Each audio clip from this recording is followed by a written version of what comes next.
Train দুর্ঘটনায় আক্রান্ত হয়েছেন রানাঘাটের এক বৃদ্ধা। বিশদে জানবো, আমাদের সঙ্গে রয়েছেন আমাদের প্রতিনিধি রূপম রায়। রূপম, কি জানতে পারা যাচ্ছে সে বিষয়ে?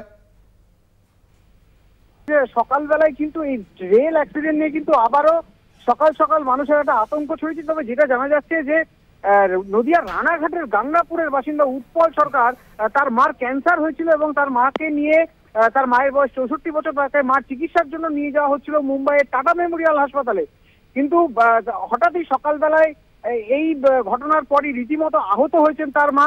এবং তিনি জানাচ্ছেন সকালবেলায় ঘুমিয়ে থাকার কারণে সেভাবে কিছু তিনি অনুভব করতে না পারলেও বগিটি তীব্র ঝাঁকুনি দেয় এবং পাল্টি হয়ে যায়। সিট থেকে তারা ছিটকে পড়ে, মুখে আঘাত লেগেছে তাদের। এবং তার মা বৃদ্ধা, তিনিও আঘাতপ্রাপ্ত হয়েছেন, সামান্য আঘাত তারও লেগেছে। তবে বাইরে বেরিয়েছে রেলের ব্যবস্থা যা করা হয়েছিল, তারপর তাদের প্রাথমিক চিকিৎসা করে বিশেষ ট্রেনে করে মুম্বাইয়ের উদ্দেশ্যে নিয়ে যাওয়া হয়েছে।